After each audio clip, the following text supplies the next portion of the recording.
आज के लेक्चर के नोट्स का लिंक इस वीडियो के डिस्क्रिप्शन में दिया गया है, आप वहां पर जाके क्लिक करके इसके नोट्स को डाउनलोड कर सकते हैं। तो चलिए शुरू करते हैं।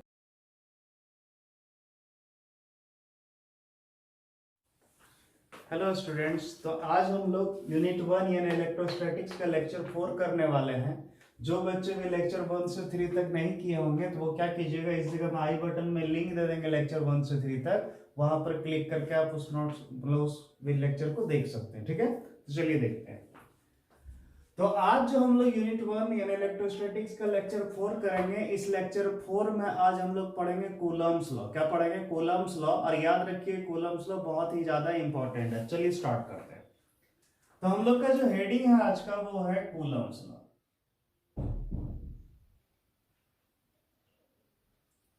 Coulomb's law. ये कूलम्ब्स लॉ क्या है जरा समझते हैं, तुरंत क्लियर हो जाएगा। आप जानते होंगे, जैसे मान लो एक पॉजिटिव चार्ज है, ये क्या है? Positive charge. और दूसरा नेगेटिव चार्ज है, तो आप जानते होंगे ये दोनों चार्ज एक दूसरे को अट्रैक्ट करता है, ये इसको अपने ओर अट्रैक्ट करता है, ये इसको अपने ओर करता है। उसी तरह अगर दो पॉजिटिव चार्ज है तो वो क्या करेगा? रिपेल करता है एक दूसरे को, और दो नेगेटिव चार्ज है तो वो एक दूसरे को क्या करता है? रिपेल करता है। यानी कोई भी दो चार्ज रहे तो उसको या तो उसके बीच या तो अट्रैक्शन फोर्स लगेगा या तो रिपल्सन फोर्स लगेगा, यानी फोर्स जरूर लगेगा। लेकिन कितना फोर्स लगेगा क्या अभी हम बता पाए? नहीं बता पाए।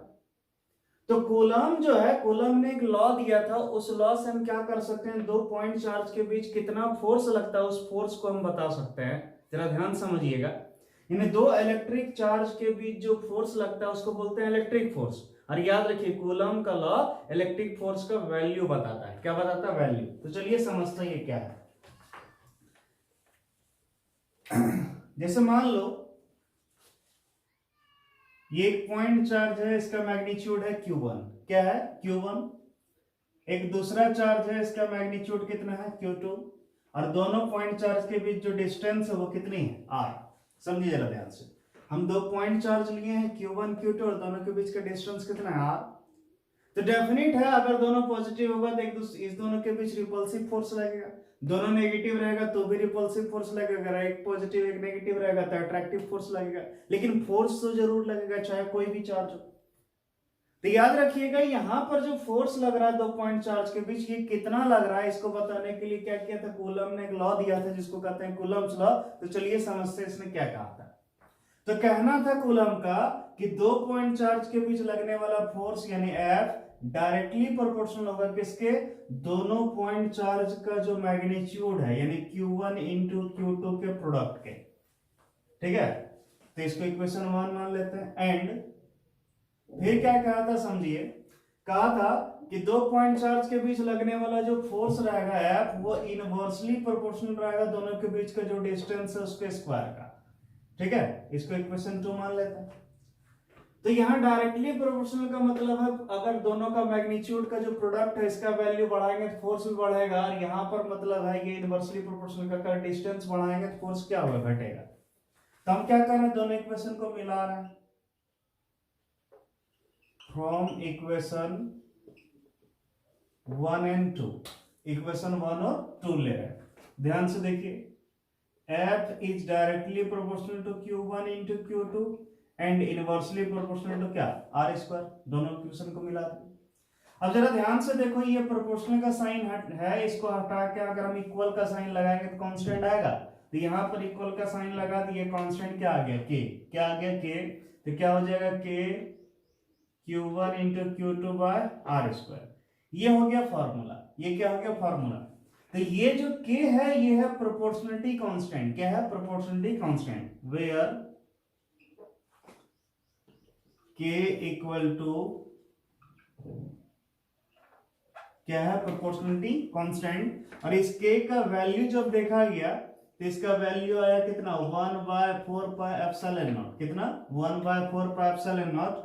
और इसका वैल्यू जब निकाला गया तो निकला कितना? 9 इंटू 10⁹, और इसका यूनिट होता है न्यूटन मीटर स्क्वायर पर कूलम स्क्वायर। क्लियर है? तो ये इसका क्या निकला? यूनिट। क्या निकला? यूनिट ये और वैल्यू ये। ठीक है, तो इसीलिए जरा ध्यान से देखो, F K है इक्वल टू के बाद क्या है? K का वैल्यू इतना होता है, इसको लिख देंगे 1/4πε0 Q1 Q2 by r square. तो ये जो है आपका कूलम्स लॉ हो गया। क्या हो गया? Coulomb's law. तो खैर ये तो फॉर्मूला निकल गया फोर्स का कि भाई फोर्स कितना लगेगा दो पॉइंट चार्ज के बीच, है ना। अब जरा ध्यान से देखते हैं इसका लॉ क्या है, डेफिनेशन क्या कहता है, जरा समझिएगा। जो इक्वेशन लिखे हैं वहीं से क्लियर हो जाएगा, तुरंत क्लियर हो जाएगा। तो कहना था कूलम का कि the force between 2 point charges, the force between 2 point charges it is directly proportional to the product of their magnitude and is inversely proportional to the square of distance between them। Simple सा ये law था। यानी ये जो है इसी को हम क्या कर दिए, स्टेटमेंट में बदल दिए। ये हो गया क्या? लॉ। क्लियर है? तो ये जो है फॉर्मूला निकला F equal to 1/4πε0 Q1 Q2 by r square. तो ये फॉर्मूला जो है, इस फॉर्मूला के हेल्प से हम दो पॉइंट चार्ज के बीच फोर्स निकाल सकते हैं। लेकिन कब निकाल सकते हैं जरा समझिएगा, जब ये दो पॉइंट चार्ज कहां हो, वैक्यूम में हो या एयर में हो। याद रखिएगा, ये तभी निकाल सकते हैं इस फॉर्मूला से हम दो पॉइंट चार्ज के बीच फोर्स, जब कहां पर रखा हो, वैक्यूम में या एयर में। तो आपके मन में होगा सर ऐसा क्यों, क्या दूसरा कोई मीडियम में रखेंगे तो क्या नहीं निकलेगा? जी हाँ निकलेगा। कैसे निकलेगा उस चीज को भी समझते हैं। तो कुछ नोट जानेंगे।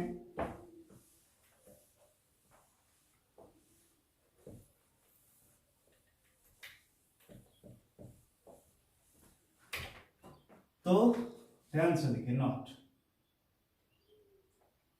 फर्स्ट जरा समझिए पहला पॉइंट क्या है। जैसे मान लो कोई दो पॉइंट चार्ज, ये एक पॉइंट चार्ज Q1 है, एक Q2 है, और दोनों के बीच डिस्टेंस कितना है? R। ये कितना है? R। लेकिन इसको जो है अब कोई मीडियम में रखें। कहां पर रखें? मीडियम में।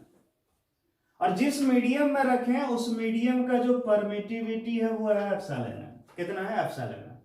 तब याद रखिएगा यहां जो फोर्स लगेगा एफ एम करेंगे, चूंकि फोर्स इन मीडियम, फॉर्मूला हो जाएगा 1/4πε0 Q1 Q2 by r square. कोई तकलीफ? तो ये हो गया फॉर्मूला। यानी जब कोई मीडियम में रखा हो, याद रखिए एयर या वैक्यूम छोड़ के अगर रखा हो, कोई दूसरा मीडियम में दो पॉइंट चार्ज को रखा हो, तो उसमें फोर्स कुछ इस तरह फॉर्मूला लगेगा। क्लियर है? लेकिन इस फॉर्मूला से भी कुछ आसान रूप है इसका, कुछ इजी वे में इसका न्यूमेरिकल बना सकते हैं। तो कैसे बनेगा वो भी हम बताएंगे। ठीक है, तो चलिए देखते हैं पहले आगे। सेकेंड पॉइंट, अभी याद करो के जो हम लोग पढ़े थे, के यानी जो प्रोपोर्शनलिटी कांस्टेंट था, इसका वैल्यू था 1/4πε0। याद है? किसके लिए? वैक्यूम या एयर के लिए। ये प्रोपोर्शनलिटी कांस्टेंट का वैल्यू। तो इसका वैल्यू जब ऐसा ही सिस्टम में पढ़े थे तभी पढ़े थे 9 × 10⁹ न्यूटन मीटर स्क्वायर पर कूलम स्क्वायर पढ़े थे। तो वो ऐसा ही सिस्टम में था। लेकिन अगर इसको सीजीएस सिस्टम में कन्वर्ट करें तो इसका वैल्यू जानते होता है कितना? 1। याद रखिए के यानी प्रोपोर्शनलिटी कांस्टेंट का वैल्यू कितना होता है? 1 होता है। किसमें? सीजीएस सिस्टम में। तो इसका यूनिट हो जाएगा 1 डायन सेंटीमीटर स्क्वायर पर स्टेट कूलम स्क्वायर। क्लियर है? तो ये यूनिट हो गया। तो याद रखिए किस सिस्टम में? सीजीएस में। तो याद रखिएगा सीजीएस सिस्टम में अगर पूछ दे, यानी के यानी प्रोपोर्शनलिटी कांस्टेंट का वैल्यू कितना होता है? 1। क्लियर है? याद हो जाएगा। थर्ड, तीसरा पॉइंट जरा समझिए। कभी कभी क्या होता है, के का हमको पूछ देता है डायमेंशन फार्मूला, यानी ये जो प्रोपोर्शनलिटी कांस्टेंट है इसका डायमेंशन फार्मूला क्या होता है। तो चलिए ध्यान से देखते हैं कैसे निकलता है इसका डायमेंशन फार्मूला, तुरंत क्लियर हो जाएगा। तो याद करो के का वैल्यू था 9 × 10⁹ न्यूटन मीटर स्क्वायर पर कूलम स्क्वायर, यही था। तो इसका जो यूनिट है हम यहां से इसका डायमेंशन फार्मूला निकालेंगे। ध्यान से देखो, न्यूटन है, न्यूटन को क्या लिखेंगे? केजी मीटर पर सेकेंड स्क्वायर। क्या लिखेंगे? केजी मीटर पर सेकेंड स्क्वायर इनटू क्या? मीटर स्क्वायर इनटू कूलम है, कूलम को लिखते हैं एम्पियर सेकेंड। तो पर कूलम स्क्वायर है यानी पर एम्पियर स्क्वायर पर सेकेंड स्क्वायर। तो बोलो kg metre into metre square, metre cube, s पर पावर -2 माइनस कितना हो जाएगा? 4, और ए पर पावर क्या? -2। तो ये निकल गया इसका एक्चुअल यूनिट। यानी इससे जब हम इसका यूनिट निकाले तो ये निकला तो क्या यहां से डायमेंशन फॉर्मूला नहीं निकाल सकते? जरा समझिए, केजी है, केजी क्या लिखेंगे एम, मीटर है क्या लिखेंगे एल, मीटर क्यूब है तो यहाँ एल क्यूब, सेकेंड को क्या लिखते हैं टी पर पावर कितना -4, और एक को क्या ए पर पावर -2। तो ये हो गया आपका डायमेंशन फॉर्मूला किसका, ये जो प्रोपोर्शनलिटी कांस्टेंट था कूलम के फॉर्मूला में, तो उसका हो गया ये डायमेंशन फॉर्मूला। एग्जाम में कभी कभी पूछा जाता है। अब आगे देखते हैं।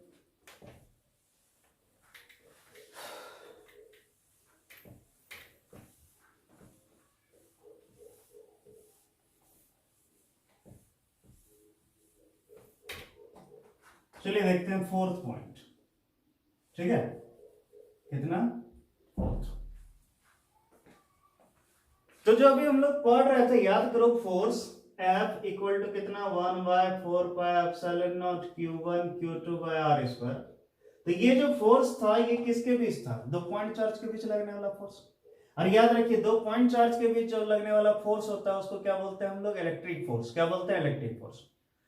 और क्लास 11 में आप पढ़े होंगे, याद करो फोर्स का टाइप, तो उसमें पढ़े होंगे, याद करो एक सेंट्रल फोर्स। क्या पढ़े होंगे, सेंट्रल फोर्स। तो याद रखिएगा ये जो इलेक्ट्रिक फोर्स है ये भी क्या है, एक सेंट्रल फोर्स है। क्या है, सेंट्रल फोर्स। तो सबसे पहला बात फोर्थ पॉइंट में हम लोग ये लिखेंगे कि electric force is a central force. कौन फोर्स, सेंट्रल। क्लियर है। उसके फिफ्थ पॉइंट और जानते हैं एक बात, ये जो इलेक्ट्रिक फोर्स है अभी तुरंत जाने क्या है, सेंट्रल फोर्स। और आपको पढ़ाए थे जो सेंट्रल फोर्स होता है, याद कीजिएगा जो सेंट्रल फोर्स होता है वो क्या होता है, कंजर्वेटिव नेचर का होता है। किस नेचर का होता है, कंजर्वेटिव। तो याद रखिएगा ये जो इलेक्ट्रिक फोर्स है ये कंजर्वेटिव नेचर का होता है। किस नेचर का, कंजर्वेटिव। तो बहुत किसी के मन में होगा सर लिखा कुछ नहीं रहे हैं, सिर्फ समझा दे रहे हैं। तो कोई दिक्कत नहीं है, आपको लिखने की जरूरत नहीं है। आपको क्या करना है, इस वीडियो का डिस्क्रिप्शन में देखिएगा, नीचे देखिएगा डिस्क्रिप्शन में क्या होगा, आपको एक लिंक दिया रहेगा, उस पर क्लिक कीजिएगा, सारा नोट्स मिल जाएगा, सब कुछ वहां लिखा हुआ रहेगा। क्लियर है। तो देखते हैं आगे। तो ये था आपका क्या, कूलम्ब्स लॉ। उम्मीद करते हैं समझ में आ गया होगा। अब कुछ और बात करते हैं। तो अब बात कर रहे हैं हम लोग परमिटिविटी का।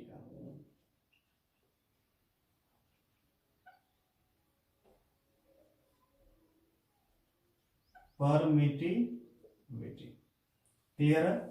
तो चलिए देखते हैं परमिटिविटी क्या होता है, तुरंत क्लियर होगा।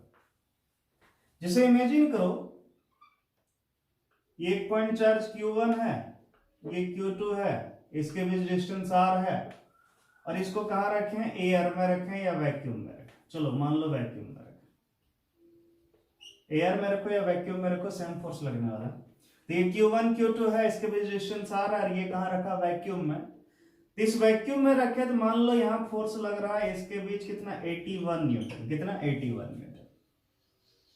अगर हम इसी दोनों चार्ज को यानी Q1 और Q2 को, ठीक है, वही दोनों चार्ज को और उतना ही डिस्टेंस पर, जितना r डिस्टेंस पर है ये भी उतना ही डिस्टेंस पर, यानी ना डिस्टेंस बदले ना ही चार्ज बदले हैं, लेकिन अब इसको मीडियम बदल दिए। मीडियम क्या कर दिए, वाटर। इसको कहां लेगा, पानी में। तो होगा क्या, यहां जो फोर्स लगेगा सिर्फ लगेगा 1 न्यूटन। कितना लगेगा, 1 न्यूटन। तब क्या देख रहे हैं, वही दो चार्ज उतना ही डिस्टेंस, सिर्फ अगर मीडियम बदल दिए, देखो फोर्स बदल गया, 81 से कितना हो गया, 1। इसका मतलब जरूर है कि मीडियम का कोई ना कोई प्रॉपर्टी है जो दो पॉइंट चार्ज के बीच लगने वाला फोर्स को क्या करता है, इफेक्ट करता है। तो याद रखिए अफेक्टेड करने वाला जो प्रॉपर्टी होता है उसी को हम क्या कहते हैं, परमिटिविटी। तो हम परमिटिविटी का डेफिनेशन कुछ इस तरह देंगे, किसी मीडियम का वो प्रॉपर्टी, समझिए ध्यान से, किसी मीडियम का वो प्रॉपर्टी जो दो पॉइंट चार्ज के बीच लगने वाले फोर्स को अफेक्ट करे, उसको हम क्या कहते हैं, परमिटिविटी। क्लियर है। यानी इसको डेफिनेशन कुछ इस तरह लिखेंगे, that property of any medium which affects the force between two point charges is known as क्या, परमिटिविटी। क्लियर है। और परमिटिविटी को जो डिनोट करते हैं वो करते हैं एप्सिलॉन से। किससे, एप्सिलॉन से। तो उम्मीद करते हैं आपको समझ में आ गया होगा परमिटिविटी क्या होता है। अब आगे देखते हैं। अब हम लोग जानने वाले हैं एब्सोल्यूट परमिटिविटी।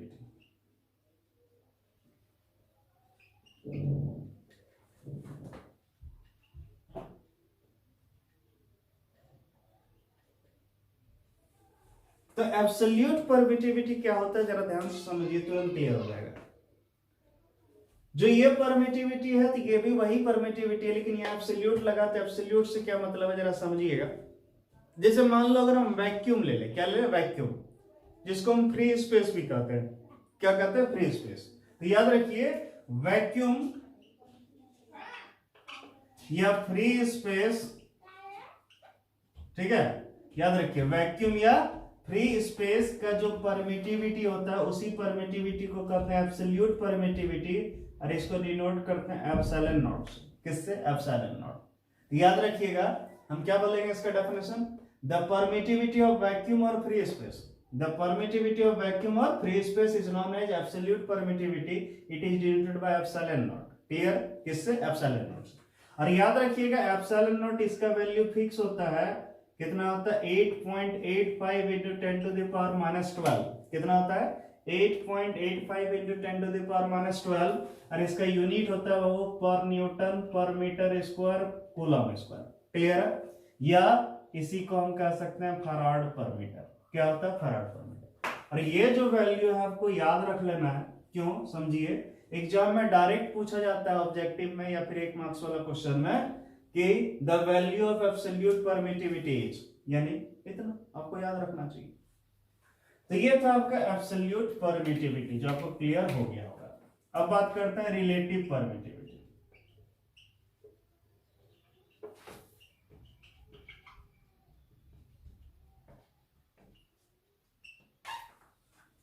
किसका बात कर रहे हैं, रिलेटिव परमिटिविटी।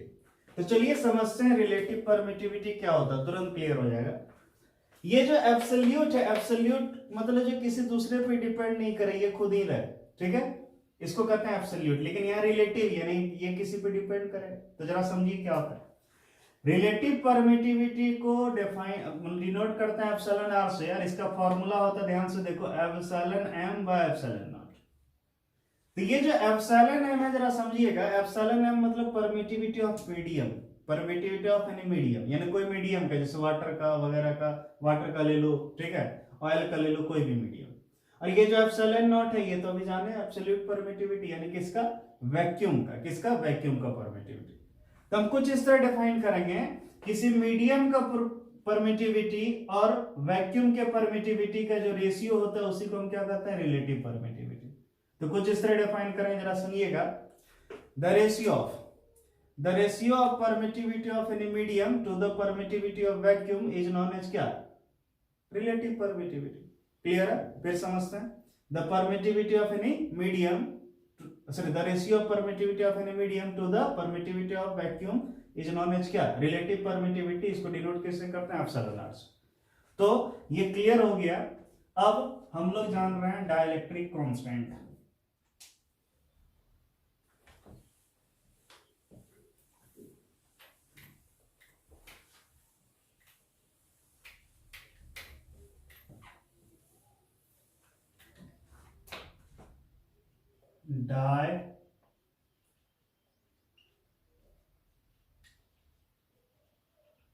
इलेक्ट्रिक कांस्टेंट, ठीक है। तो चलिए समझते हैं डाइलेक्ट्रिक कांस्टेंट क्या है, तुरंत क्लियर हो जाएगा। डाइलेक्ट्रिक कांस्टेंट को K से डिनोट करते हैं, किससे, K से। और समझते हैं ये क्या होता है, ध्यान से समझना। जैसे इमेजिन करो ये दो पॉइंट चार्ज है, ये Q1 है, ये Q2 है, दोनों के बीच डिस्टेंस कितना है, R है, और इसको कहां रखे हैं, वैक्यूम में। कहां रखे हैं, वैक्यूम में। और ये एक पॉइंट चार्ज है Q1 और ये Q2, दोनों के बीच डिस्टेंस R है, और इसको कहां रखे, कोई मीडियम में, कोई भी मीडियम। तो जरा ध्यान से देखो, पॉइंट चार्ज वही दोनों लिए सेम Q1 Q2 और डिस्टेंस भी वही सेम लिए R। अब हम क्या किए, वैक्यूम में रखे, मान लो फोर्स लगा यहाँ कितना, F0, कितना F0, यानी फोर्स इन वैक्यूम। और मीडियम में फोर्स लगा कितना, Fm, क्योंकि हम जानते हैं चार्ज सेम रहेगा, डिस्टेंस भी सेम रहेगा, लेकिन फिर भी मीडियम चेंज करने के बाद फोर्स बदल जाएगा। तो यहाँ देखो वैक्यूम में जो फोर्स लग रहा है F0, मीडियम में क्या, F है। लेकिन यहाँ ध्यान रखना, ना ही चार्ज बदलना चाहिए और ना ही उसके बीच का डिस्टेंस बदलना चाहिए। तो याद रखिएगा, ये जो हुआ ये क्या हुआ, फोर्स इन वैक्यूम, और ये फोर्स इन मीडियम। तो याद रखिए, वैक्यूम में लगने वाला फोर्स और मीडियम में लगने वाला फोर्स का जो रेशियो होता है उसी कहते हैं डाइलेक्ट्रिक कांस्टेंट। तो इसको कुछ इस तरह डिफाइन करेंगे, जरा ध्यान समझिएगा। तो हम क्या बोल रहे हैं, चार्ज का जो डिस्टेंस है वो क्या फिक्स है कि नहीं, यानी शॉर्टेन डिस्टेंस है। तो हम देखिए इसका डिफाइन कैसे करेंगे। The ratio of force between 2 point charges which are placed at a certain distance in vacuum to the force in any medium is known as क्या, dielectric constant, it is denoted bye K। Clear है? तो ये था आपका dielectric constant. अब हम लोग जो लास्ट टॉपिक आज का देखने वाले हैं वो है देखने वाले रिलेशन, डायलेक्ट्रिक कांस्टेंट और रिलेटिव परमिटिविटी के बीच रिलेशन।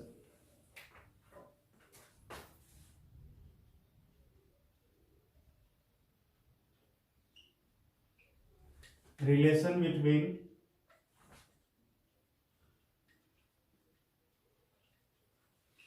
dielectric constant and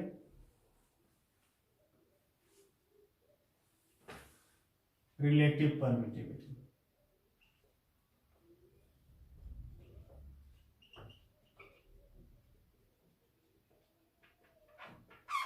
देखिए ध्यान से, यानी अब हम क्या करने वाला है, relation between dielectric constant and relative permittivity, यानी रिलेटिव परमिटिविटी और डायलेक्ट्रिक कांस्टेंट के बीच रिलेशन देखने वाले हैं, देखने क्या होता है। तुरंत क्लियर हो जाएगा, ध्यान से देखिएगा। नाउ एज वी नो, जैसे कि हम जानता है, क्या जानते हैं बोलो, डायलेक्ट्रिक कांस्टेंट। कौन कांस्टेंट? डायलेक्ट्रिक कांस्टेंट यानी K इक्वल टू क्या पढ़े बोले, F naught by F m पढ़े।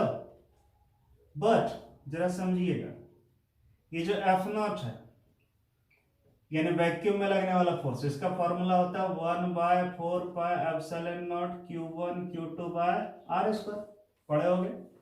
एंड बोलो मीडियम में जो है फोर्स यानी एफ एम क्या होता है, 1/4 pi epsilon m Q1 Q2 by R square. Therefore जरा ध्यान से देखना, K equal to F naught की जगह ये वैल्यू